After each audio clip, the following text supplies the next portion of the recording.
Vamos fazer um teste de áudio. Bom dia, bom dia. Vamos testar aqui o som. Tá ok? O som tá ok, já tivemos retorno.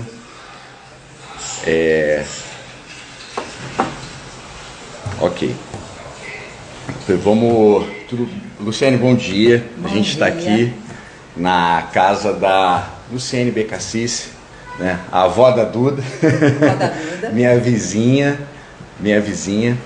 e a gente veio conversar um pouquinho hoje sobre mobilidade urbana, né? Como vocês sabem, quem está acompanhando um pouquinho mais a questão do Papo do Piquet, está compreendendo um pouco esse processo, Luciano. O que é esse processo? Assim, quando a gente começa a construir esse projeto do Papo com o Piquet, a gente pensa trazer pessoas com experiência para dentro do mandato, para a gente realmente aproximar pessoas com conteúdo, a ciência, para perto da política, que é o que a gente acredita que está faltando um pouco hoje. Então a gente começa a selecionar pessoas com grande conhecimento, com grande experiência na área, para a gente começar a se capacitar. Só que a gente viu que essa capacitação não podia ficar restrito ao vereador, a quem está no parlamento. Tinha que expandir para a equipe, para que todos tenham uma sinergia, para que nossas respostas sejam mais rápidas, mais aceleradas. Só que a gente começou a evoluir e chegamos à seguinte conclusão: como que a gente explica para a população as decisões políticas que nós estamos tomando?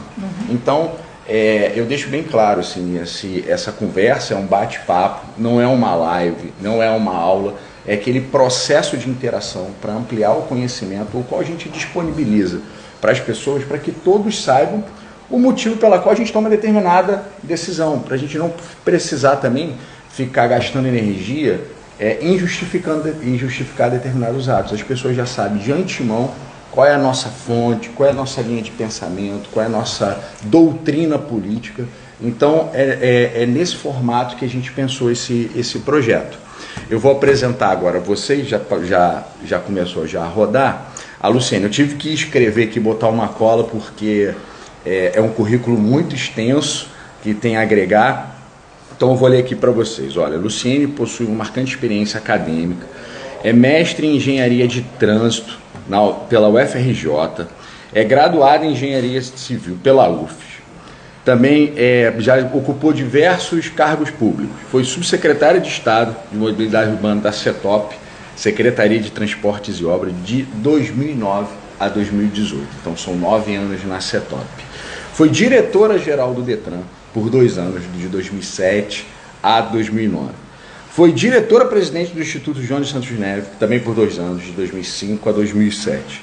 E foi secretária municipal de Transporte, Trânsito e Infraestrutura da Prefeitura de Vitória. Então, assim, ela é uma pessoa que tem conhecimento da cidade, acompanha a evolução do tema na cidade de Vitória, algo muito importante para a gente. De 2001 a 2004, ela já elaborou vários planos, já fez diversos projetos e vem conversar um pouquinho sobre mobilidade urbana, sobre transporte público, para a gente entender esse processo da evolução, do deslocamento de pessoas, que a gente vai fazer, que eu até pedi para ela um pouquinho antes aqui, como a gente vai fazer assim, uma análise do transporte, uma análise histórica, fazer um resgate, para você explicar, assim, até para eu compreender a evolução do trânsito, a evolução da cidade, dos polos, da área comercial, da área da ocupação do solo urbano, né? E essa capilaridade. Então, Luciane, mais uma vez, obrigado, tá, por conceder esse tempo. Vou passar a palavra para você primeiro introduzir o que vem a ser mobilidade urbana, o que vem a ser trânsito, que às vezes as pessoas confundem os novos conceitos de cidade para as pessoas, não cidade para carro. Então, fique à vontade. Se você quiser iniciar pelo retrospecto, falando um pouquinho da sua história, fica super à vontade, é um bate-papo super descontraído. Bom, começo dando bom dia a todos, te parabenizando por essa iniciativa, é muito bom falar desse assunto. Eu falo que esse assunto é uma cachaça, a gente entra nele e não consegue nunca sair. Tudo começou quando eu larguei a CST, né, há muitos anos atrás, em 82, porque eu ouvi falar que tinha um projeto de transporte metropolitano, na época era na aglomeração urbana da Grande Vitória, e eu me entusiasmei para trabalhar no assunto, uma vez que eu tinha acabado de sair do mestrado, né, e tinha atuado exatamente já naquela época em corredores exclusivos, foi a minha tese de mestrado. E entendendo que isso era muito importante para o desenvolvimento aqui do aglomerado urbano e hoje região metropolitana, lancei de cabeça nesse projeto. E era uma realidade muito diferente, porque as linhas todas saíam de todos os bairros, de todos os municípios da região, e todo mundo ia para o centro, todas as linhas para o centro de Vitória. Tudo acontecia no centro de Vitória. Comércio, serviço, as atividades institucionais, as cidades eram dormitórios, todo mundo ia para o centro.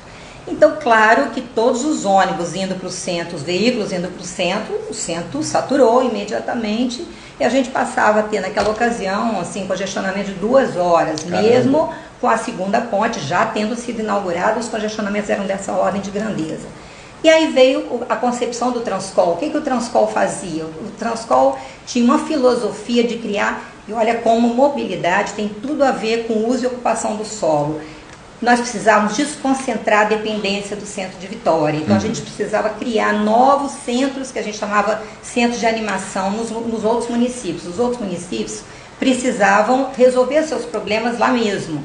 Então, as pessoas saíram de casa, resolviam sua vida e voltavam para casa lá no município, sem vir para cá. Assim surgiram, na época, 6 terminais do Transcol. Eles foram implantados onde você já tinha algum comércio incipiente em cada município. Carapina, Laranjeiras, lá em Vila Velha, o Centro e o Ibis, lá em Cariacica, Itacibá e Campo Grande, que já eram áreas que tinham algum comércio.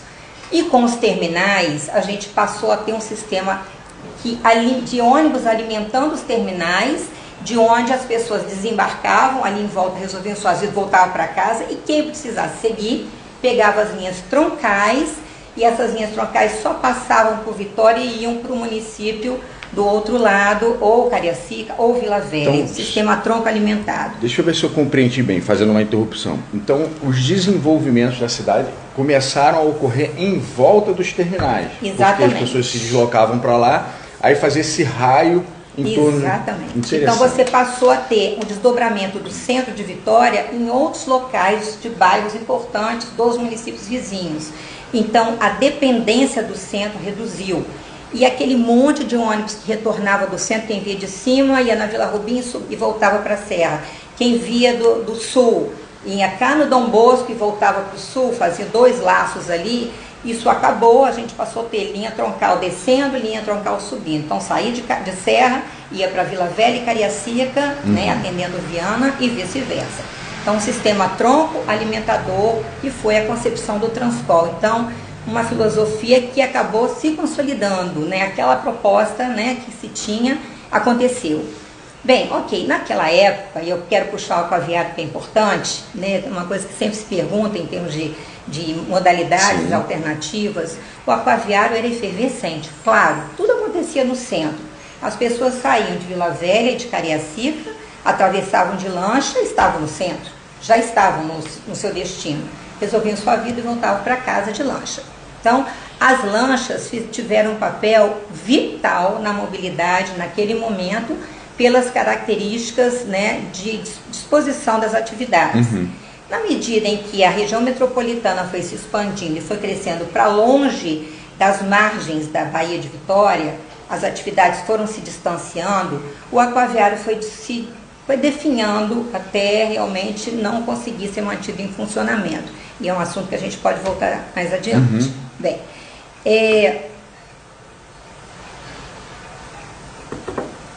a partir desse momento, né, assim, a gente trabalhou outras modalidades, a gente fez um plano diretor, ainda isso tudo aconteceu no Instituto João de Santos Neves, foi criada a CETURB para gerenciar o transporte, que antes quem dava conta disso era o Detran, e nós conseguimos captar recursos com esse projeto Transcol, que foi implantado, para fazer o que a gente chamava de plano diretor de transporte urbano. Foi o grande plano, o primeiro plano de mobilidade. Bacana. O que é um plano de mobilidade? Ele analisa toda a circulação de pessoas e de mercadorias em todas as modalidades. Então, nós estudamos e propusemos uma série de projetos, tanto para o táxi, quanto para a bicicleta, quanto para a circulação de cargas, quanto melhorias viárias, né? Melhorias que tratavam os principais gargalos viários para a circulação, tanto de ônibus, quanto de cargas, quanto de pessoas, pudesse acontecer, pessoas que eu estou me referindo, pedestres, né? Pudesse acontecer da forma mais adequada, confortável e segura.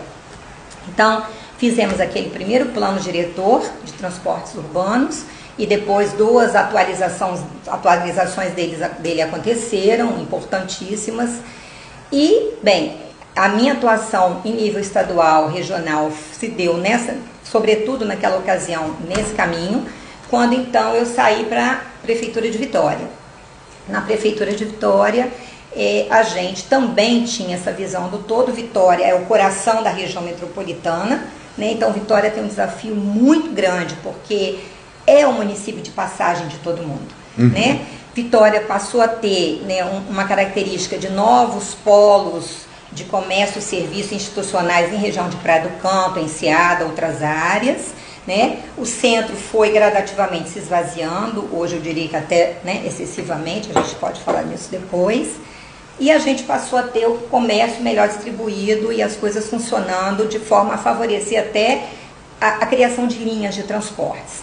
Então, trabalhamos muito em melhorar a qualidade do transporte coletivo e depois percebemos com clareza que os morros de Vitória foram se adensando e as pessoas precisavam ter transporte. A acessibilidade estava muito prejudicada, a qualidade de vida também.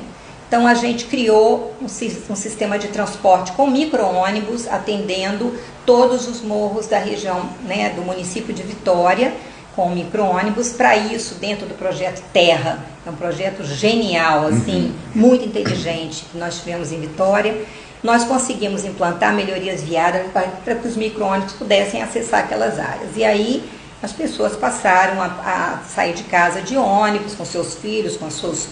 Enfim, a gente via até lavadeiras com trouxas subindo o morro, né?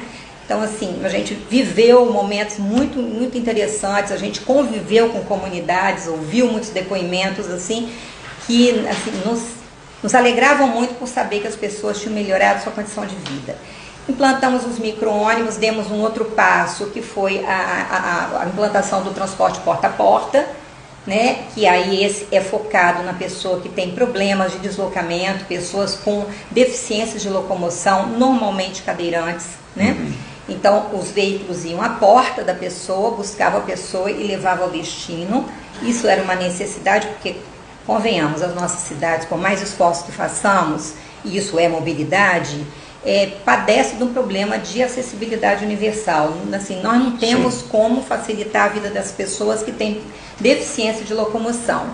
Então, assim, mesmo que o ônibus esteja 100% preparado, com plataforma elevatória, rebaixo e tudo mais, as pessoas, para saírem das suas casas e chegarem, por exemplo, ao ponto de ônibus, vão enfrentar desnível de calçada, áreas sem... Ausência de calçada. Ausência de calçada, árvore no meio do caminho. Então, que eu não gosto de árvores, amo a árvore, mas assim, as coisas precisam ser pensadas considerando a convivência harmoniosa e pensando na prioridade para a circulação. Bem, implantamos o transporte porta a porta e seguimos a linha de trabalhar a bilhetagem eletrônica para melhorar a rede de linhas, implantamos a bilhetagem eletrônica. Aí fomos focar na questão da circulação do trânsito, na segurança das pessoas e dos veículos.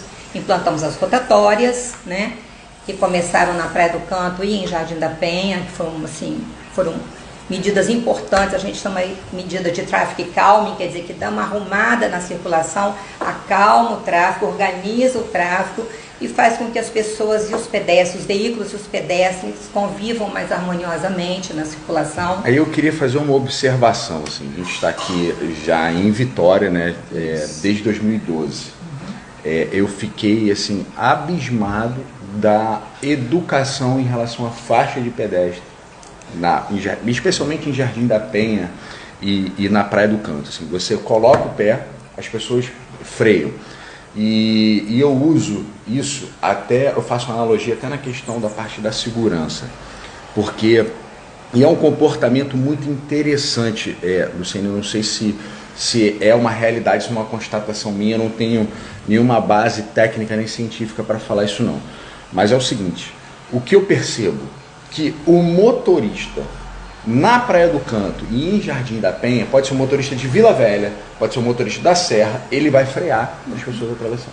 Mas se esse mesmo motorista, inclusive o morador da Praia do Canto, faço essa ponderação, e de Jardim da Penha, se forem para outro lugar não vão ter esse comportamento.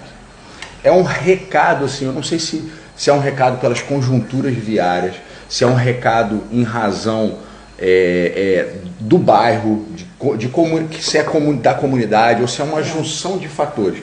E assim, a analogia que eu faço de segurança é que assim, alguns recados que a gente pode passar isso com o infrator. Porque da mesma forma que o comportamento altera em determinadas regiões, o criminoso pode alterar. Então eu sempre busco essa analogia quando a gente fala de segurança pública. Então assim, eu não sei como é que você vê esse fenômeno comportamental do motorista em algumas áreas, em algumas situações, que é algo que eu vejo que a comunidade reclama muito, é a falta de respeito nas leis de trânsito. Assim, eu sou muito convencida, porque eu levei esse convencimento tanto para o trânsito em Vitória quanto para o Detran, de que as coisas só mudam se você tiver uma mobilização da sociedade. Eu sou um agente transformador da realidade. Você, cada um de nós. Não adianta o poder público querer impor uma medida se eu não estiver convencida de que ela é importante para mim e para a coletividade. Eu sou uma pessoa importante no processo de mudança. O que aconteceu em Jardim da Penha e Praia do Canto foi exatamente isso.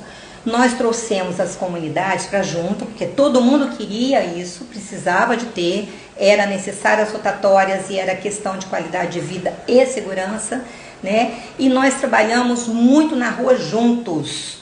A presença a mobilização da sociedade, a presença da sociedade, as lideranças junto conosco todo o tempo, fizeram com que todo mundo passasse a querer se comportar daquela maneira. Aquilo virou um exemplo, um modelo, né? Tanto ali no Jardim da Penha quanto na Praia do Canto. Então, assim, esse processo de engajamento, ele é vital para transformar as questões. Da mesma forma lá no Detran, já falando um pouco da minha experiência lá.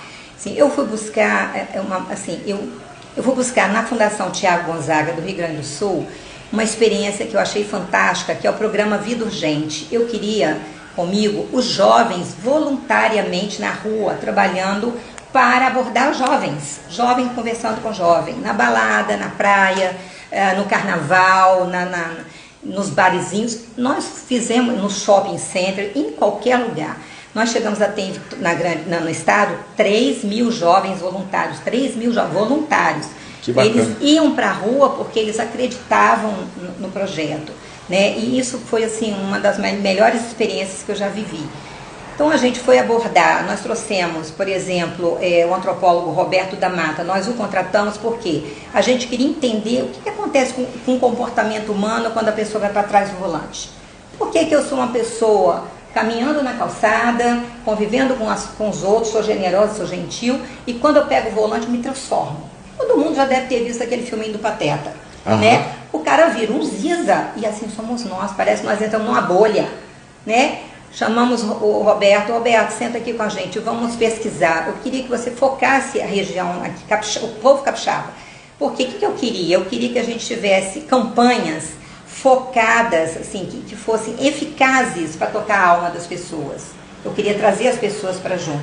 E igreja, sociedade organizada, todo mundo tinha que fazer, eu chamava de mutirão, de mobilização global, né? Então, fizemos um trabalho bacana com ele, fizemos lindas campanhas, sim, e ele nos ajudou bastante, até escreveu um livro, Fé em Deus e Pé na Tábua, com base na nossa experiência. Título legal, criativo. Bem legal. Ele é típico assim, né? Ele é a cabeça ele é ótimo. E o saudoso Isamitiba, que foi que a gente também queria, e a gente sabe disso, você é pai, você sabe. Como é que você forma um cidadão consciente, respeitoso da sua condição de vida, respeitoso da coletividade, respeitoso da lei, se a lei é importante e é necessária. Você como pai tem o seu papel, a escola tem um papel complementar ao seu, né? Então nós trouxemos Isamitiba para poder nos ajudar como educador e psiquiatra até onde você deve ser leniente com seu filho, aonde você tem que ensinar com firmeza, como que você leva para o jovem de amanhã, né, que vai receber uma habilitação amanhã, como é que você leva para ele essa maneira de pensar? Né? Eu preciso preservar a minha vida, eu preciso preservar a vida do outro no trânsito, o trânsito está matando. Eu não posso beber e sair desvairado dirigindo e coisas assim. E mata tanto quanto os homicídios da guerra do trânsito. Tanto quanto, exatamente. É importante colocar isso, que muitas vidas são perdidas. São aviões que caem, muitos aviões que caem. As estatísticas hoje eu não as tenho, né? Estou um pouco afastada, né, das estatísticas diárias, mas a gente tinha na época do Detran e comparava assim, são guerras civis que nós tivemos, né? Guerras civis. E às vezes a gente olha aquilo com banalidade. Então, era assim, fizemos um trabalho bem legal e isso que você falou tem tudo a ver, né, com o comportamento no trânsito. A segurança no trânsito, o comportamento das pessoas, o comprometimento das pessoas com aquilo que é certo e aquilo que é errado. Né? Nesse nosso processo assim, de construção, né, da persona do piquet político, a gente começa a estudar bastante múltiplos setores, por isso que eu venho fazendo analogia constantemente. E eu estava vendo um vídeo, se não me falha a memória, do Leandro Carnal, que fala que um dos piores exemplos é você não colocar o cinto de segurança no seu filho, não atravessar na faixa de pedestre. Verdade. E quando você estuda a cultura da conformidade, do compliance, né, da adequação da lei, existe uma cultura de tolerância à violação de regras muito grande na parte do trânsito. As pessoas, assim, elas toleram, numa via de 60, passar 80, com muita facilidade. É muito pouco, né? É só um pouquinho, né? Elas não compreendem que muitas vezes não. Há um estudo da via, há um motivo pelo qual a via tem aquela velocidade.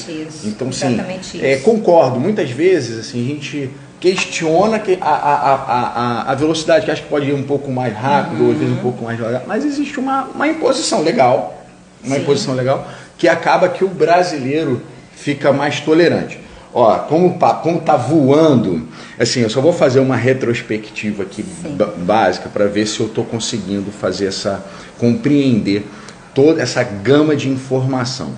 Então, você tem um processo de evolução histórico, tá, que começa a ganhar capilaridade com a descentralização das atividades do centro da cidade para fora até do município. Dentro do município a gente vê que tem uma evolução, a gente teve uma oportunidade, inclusive, de fazer uma caminhada pelo centro da cidade com o Fabrício, né, que teve muito carinho com a gente quando subiu na Gruta da Onça, a gente viu a evolução, as camadas da cidade, as diferenças das ruas da cidade. Então a gente teve esse processo. Então é um processo que é visível.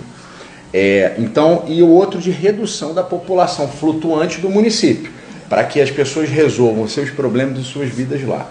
Isso. Então há uma descentralização e motivo pelo qual o aquaviário acaba enfraquecendo. Isso. Eu já tive a oportunidade de navegar algumas vezes ao redor da ilha e pela costa, e é uma navegabilidade difícil em razão do vento.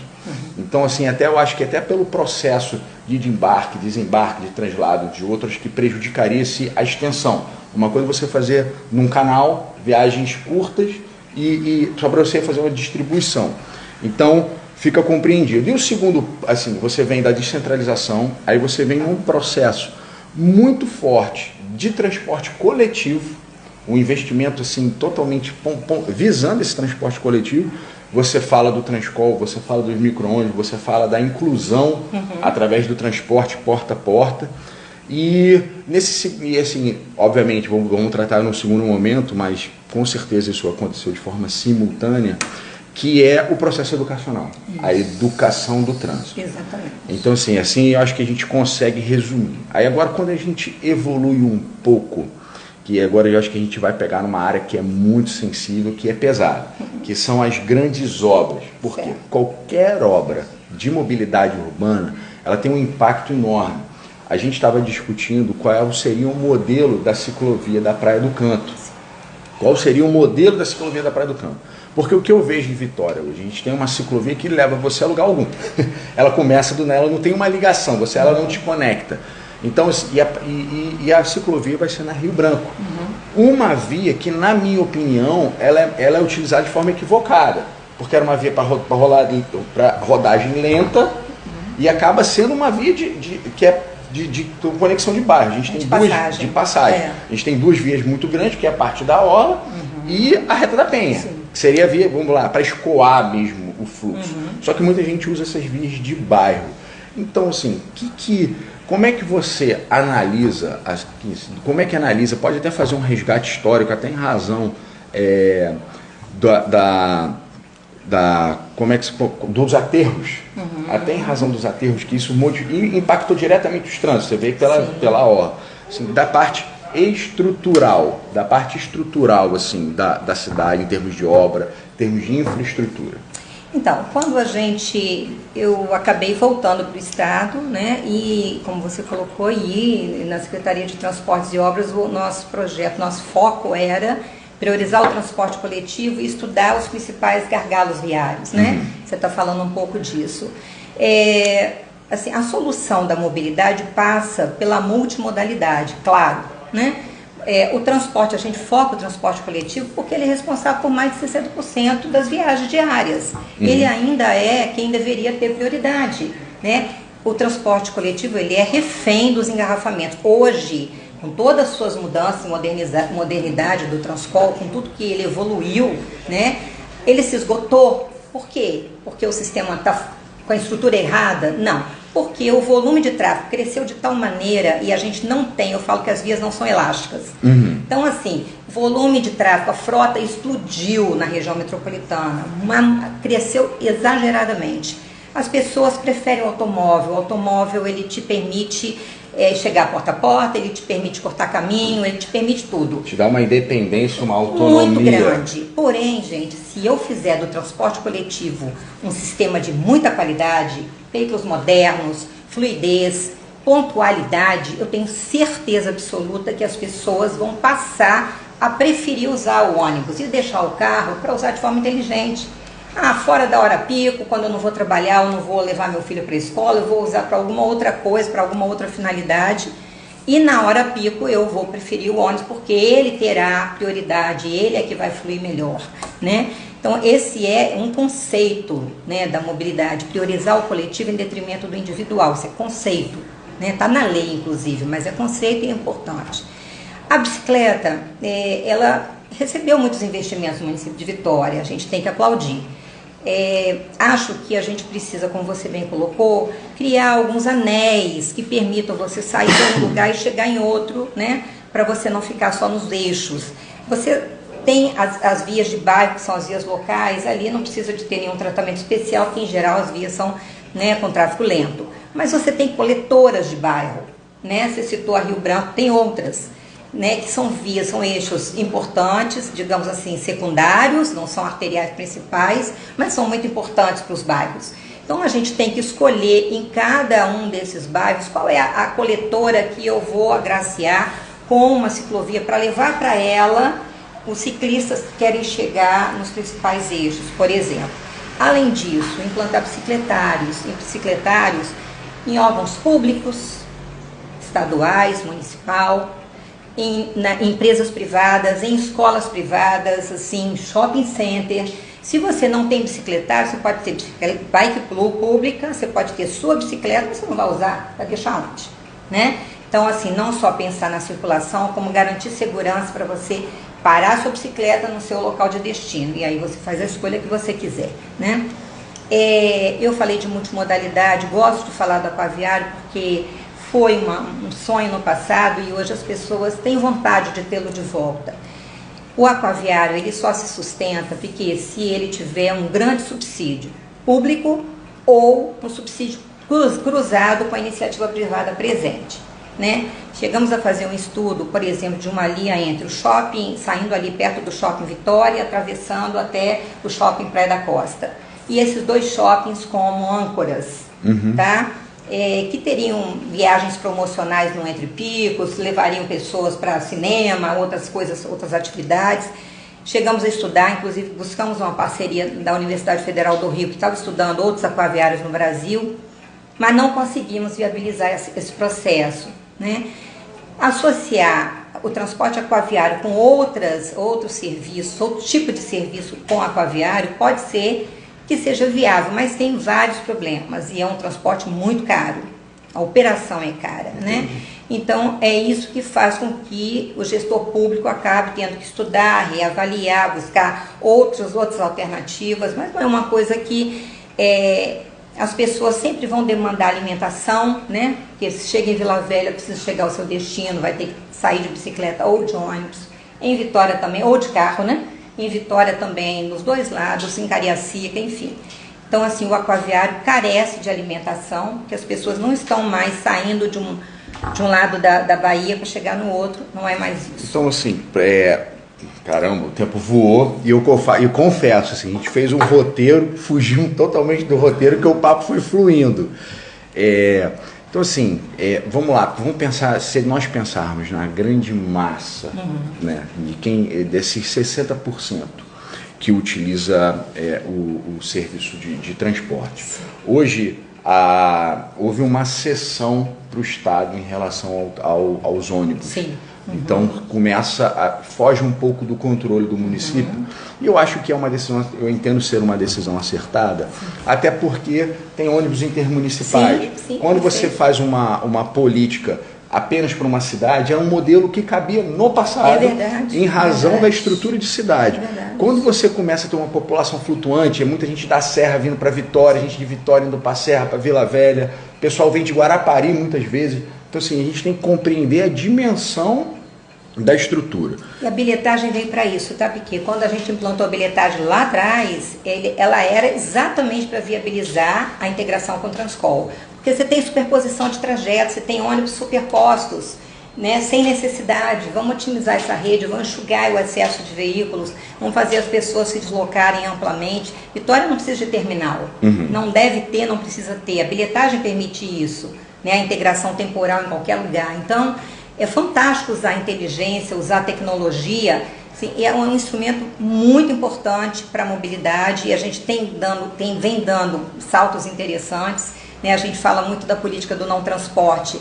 As atividades, graças a Deus, mudaram bastante a sua distribuição. Então você vê que nesse bairro que eu moro, você tem uma série de comércios locais e serviços que resolvem a minha vida. Eu não preciso ficar pegando meu carro e saindo, fazendo milhares de viagens e congestionando as vias mais importantes, porque eu resolvo aqui meu problema.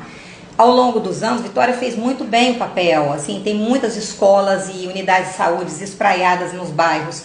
Isso mantém as pessoas no seu local de residência, reduziu a pressão sobre o transporte. Então, para a gente, tem duas questões que eu estou pensando agora na massa na grande massa que se desloca. Assim, e você vê que são trabalhadores de menor renda. Então, assim, a solução do transporte, obviamente, passa por uma inteligência. Sim. Tá? Uma inteligência. Eu até estava numa discussão no outro dia a respeito do ponto de ônibus. Estavam pensando em fazer uma arquitetura de um ponto de ônibus. Eu falei assim, cara, na verdade as pessoas não têm que ficar no ponto de ônibus. Tem que ser uma situação muito, muito temporária e reduzidíssima. Sim, então, assim, o investimento, obviamente, eu não estou falando para deixar as pessoas ao relento, no vento, na chuva e sem qualquer tipo de proteção. Mas eu acho que o foco não deve ser o ponto de ônibus. O foco deve ser... A diretriz é tempo mínimo de espera. Né? Então, entendi o que você falou e é verdade. Bem, acho que a gente pode falar aí da prioridade para o transporte coletivo, que é um projeto que ainda não decolou e que é fundamental. Vitória, como eu falei no início, é o coração da região metropolitana. Tudo que se decide em qualquer município impacta o vizinho. Nossa área metropolitana, diferente da maioria, ela é uma cidade única, você não tem vazios, ela é um contínuo, eu chamo que assim, é uma mancha de óleo. Você olha assim de cima, é tudo interligado, você quase não sabe onde começa um município e acaba, né, e termina, enfim. Então, assim, o transporte coletivo, corredores exclusivos para ônibus, que a gente chama, né, tecnicamente de BRT ou de BRS, enfim. O exclusivo é aquele que o ônibus vai para o lado esquerdo da via. Ali é só o ônibus que circula, as plataformas de embarque e desembarque são no canteiro central, só o ônibus circula pelo lado esquerdo. Ali ele ganha tecnologia para que Quando chegar nos cruzamentos, o sinal, se estiver fechando, ele prolonga um pouquinho o verde para ele seguir, né? Ele, dentro da estação, você tem todas as informações para que o cidadão saiba que linha que ele pega, que hora que é o próximo ônibus, tem todas as informações. Você tem painéis na cidade toda com informações, com inteligência, te mostrando como é que o sistema está fluindo, e o ônibus fica livre do congestionamento. Né? Por isso que a gente fez, por exemplo, a ampliação de capacidade da Leitão da Silva, foi uma obra que a gente fez. A Leitão da Silva é um pulmão, né, paralela à Reta da Penha. Todo o excedente de automóveis, que com um corredor implantado na Reta da Penha, todo o excedente de automóveis vai para lá, porque o ônibus tem que estar na Reta da Penha. É ali que as pessoas querem chegar, ali que você tem a concentração de comércio e serviço, ali as pessoas trabalham, enfim. Então, assim, a Reta da Penha, implantar corredor exclusivo ou corredor do lado direito para ônibus em vias, que você não tem um volume muito grande de ônibus, é inócuo, porque o que acontece? O cidadão está no automóvel, olha para o lado direito, a faixa está lá vazia, mas não tem uma espação ali, eu não estou indo lá. Eu estou aqui congestionada, né, retida, e não tem ninguém usando aquela faixa que está ali. Eu tive essa sensação na linha verde. Então, assim, estudar qual é o corredor que merece tratamento de prioridade é fundamental. Quais são esses corredores? São os corredores onde você tem um maior volume de ônibus, por onde o maior volume de pessoas circula todo santo dia. É Fernando Ferrari, é Reta da Penha, é Avenida Vitória, área central, entendeu? Porque é assim, em Vitória, eu estou me reportando a Vitória, seguindo também um corredor, um sistema como esse, ele precisa ser metropolitano. Entendi. Ele ganha muito se for metropolitano, mas Vitória pode começar por ela. Né? Os ônibus vêm da forma como conseguirem chegar ali na reta do aeroporto antiga, né, que a gente chama de reta do aeroporto, chegar ali já ganha prioridade, passa por Vitória, assim, é uma maravilha, é uma bênção isso. Então, assim, não dá para ser do lado esquerdo, é um investimento muito caro, sim, não é um investimento barato. Podemos fazer alguma coisa com um primeiro passo, que eu digo que o ótimo às vezes é inimigo do bom, então vamos fazer do lado direito. Vamos fazer a pista preferencial, ali é preferencial, não é exclusivo, porque nós vamos ter que permitir que o automóvel, às vezes, entre para fazer a conversão à direita, ou entre numa garagem. Então, de vez em quando, com controle, tecnologia, o automóvel poderá entrar na faixa, dividir um pouco com o ônibus para poder ter acesso. Mas, de qualquer maneira, você já terá um ganho. Os pontos de ônibus terão que ser repensados, eles terão que ser alternados, um conjunto de linhas aqui, outro conjunto de linhas ali. É um projeto que tem que ser desenvolvido, né? E estudado a viabilidade dele no detalhe. Mas, assim, eu gosto de ver as cidades querendo focar na mobilidade de forma correta, né? Com a prioridade necessária. Então, trabalhar a bicicleta é importante. Pensar em algumas intervenções físicas, sim. Carapina é um problema para quem chega e sai de Vitória. Terceira Ponte é um problema, precisa ampliar a capacidade da ponte. Tem recursos já, algum recurso no BNDES. Quando a gente, né, o último governo que eu participei, a gente tinha 530 milhões de reais no BNDES garantidos para o programa de mobilidade. Para Vitória é uma obra cara, sim, mas para Vitória a quarta ponte ligando lá com Cariacica, ela é muito importante, porque eu reestruturo a Serafim-Deirense e crio um eixo que joga para o lado oeste da ilha, com uma nova Serafim-Deirense, saindo lá para Cariacica e para BR-101. Eu tiro do centro de Vitória todo o trânsito que não tem que passar cruza, por ali. Né? Exatamente. Porque cruza. Então eu desonero a área central de um trânsito que é desnecessário que vai para lá hoje. Caramba, então, assim, tem muita coisa muito legal para a gente discutir. Vamos revitalizar o centro, por favor. O centro merece um banho de loja. O centro, vamos fazer uma PPP bacana. A gente olha para o Porto Maravilha, é fantástico aquilo que aconteceu no Rio. Eu conheci, vivi no Rio, morei no Rio. O Rio é fantástico, o que era antes, o que é agora. A gente pode fazer isso aqui na região de Vila Rubim, na região ali de Príncipe. O Estado está fazendo investimentos, está melhorando a infraestrutura viária. O Estado tem prédios públicos para negociar. O município é um parceiro importante. O Porto, vão tirar aquela faixa. O Porto ampliou o cais, não precisa dos armazéns mais, está vazio o armazém. Vamos usar a faixa de Porto para passar transporte coletivo. Fica charmoso, é super legal a proposta. Verdade. Você ganha faixa adicional, você pode fazer, até aproveitar algum armazém para fazer uma coisa bacana, um restaurante, uma biblioteca, enfim. Gente, tem muita coisa por fazer.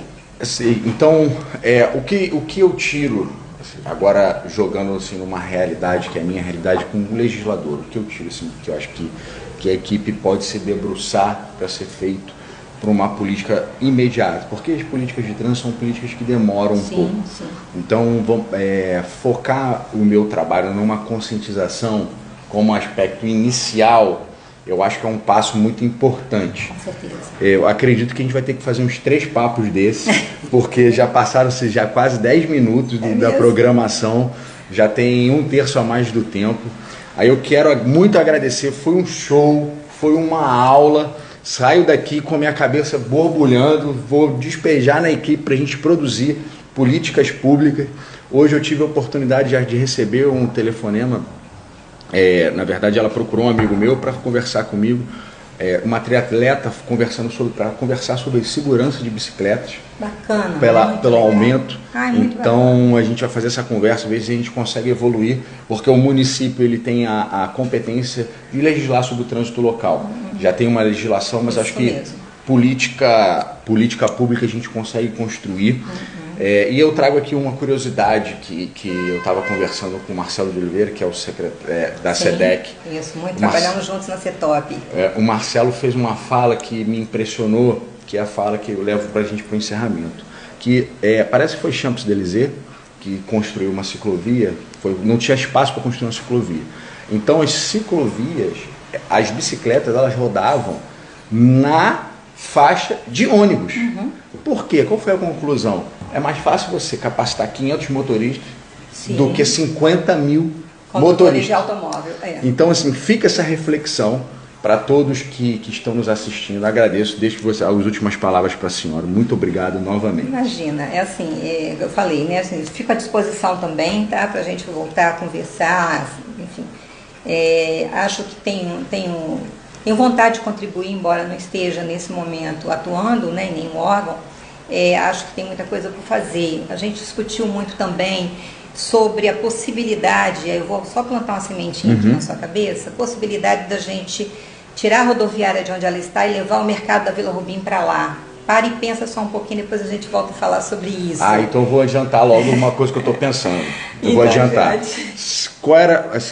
Eu dei uma analisada pela cidade e veio na minha cabeça. É algo que praticamente que a gente brinca quando você está na guerra, assim, quando você está nessa disputa, que é uma disputa natural, sadia da política, que assim, que você teria que combinar com os russos, né? Que era trazer a rodoviária para o aeroporto antigo. Pode ser. Que aí você sairia você não entraria na cidade, os ônibus não entrariam na cidade. Pode ser, eles viriam pelo contorno. Tem uma outra alternativa, lá perto da SEASA ou no lugar da SEASA, porque Exato. você vai pelo contorno também. É bacana. Então, assim, bacana, é algo que eu refleti. Eu não tenho isso formado, não sou um estudioso do tema, eu sou enxerido e curioso. Vou pedir desculpa se alguém tiver feito perguntas, se a equipe quiser fazer a pergunta, mas eu faço pedido aqui para que as perguntas sejam encaminhadas para você depois responder, a gente trabalhar isso, até da publicidade. Luciane, mais uma vez, muito obrigado. Mando um beijão para a Duda, meu filho é fã dela, tá? E para toda a família. Mas agradeço, viu? Eu que te agradeço. Obrigado e eu agradeço a todos que estão nos assistindo, valeu mesmo, daqui a pouco tudo isso vai subir. Os desafios são grandes, né? Não são poucos, mas a gente tem que querer fazer. É isso. Né? Essa é a questão. E daqui a pouco a gente sobe para o YouTube toda a nossa conversa e terão outras. Até logo.